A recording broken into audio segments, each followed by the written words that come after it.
your next winged storyteller. Shannon Hennig,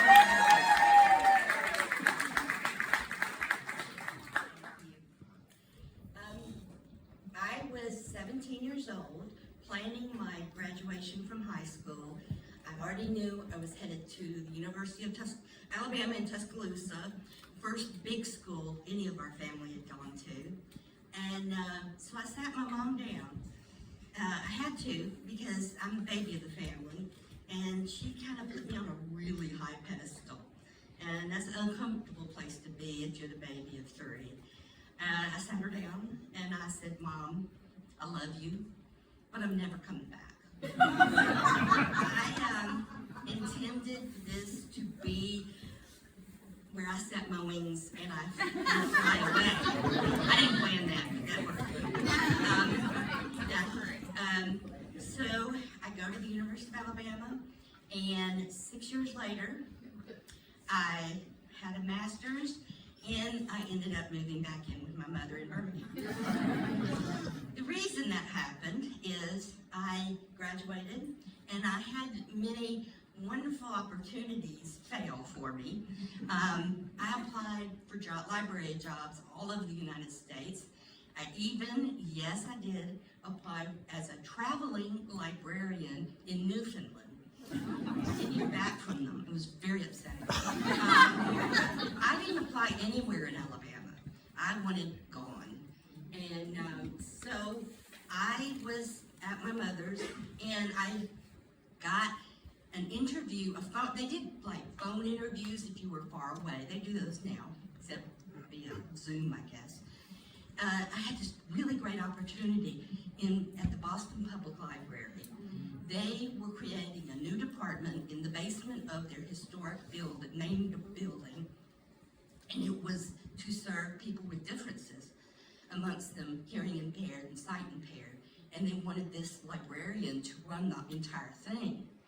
And I had a background working with the web, so everything just clicked.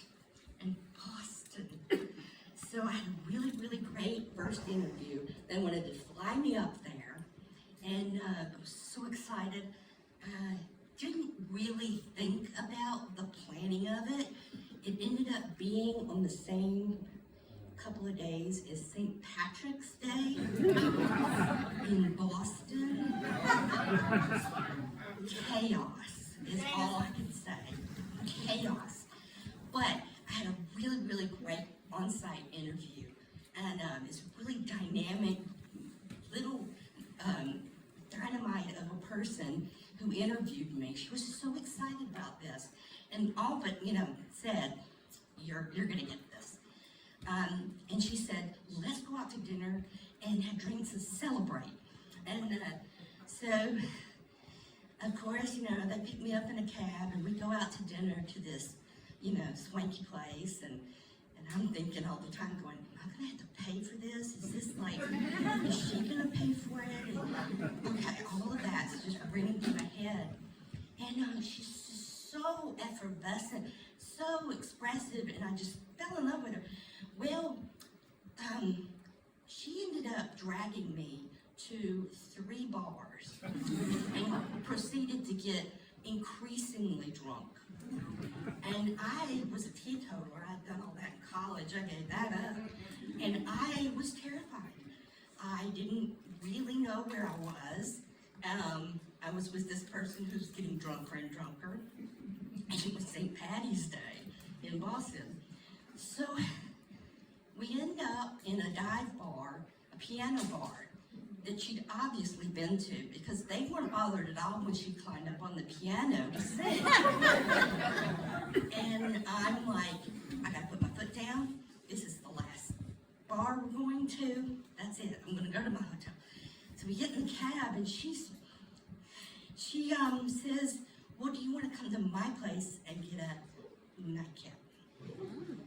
And this is 1989. I'm really progressive and liberal and everything, but I'm like, no ma'am, no. I don't think so. Thank you so much. So, okay, and she drops me off in the hotel, and the next day instead of like sightseeing, which I would normally do, Boston, never been there, I'd go to like this, apartment finder's place to get my new home. So I fly back to Birmingham, and I'm so excited about all of this. Now, if you know your politics at all, this was 1989. Michael Dukakis had lost the presidential election, and he was also the mayor of Boston. And he kind of screwed up the finances for the city of Boston. So much so that they gave me a phone call and said, last one hired is the first fired. So I lost my job before it even started. And I was at my mother's home for like 3 months until, yay, Birmingham Public Library hired me, and the rest is history.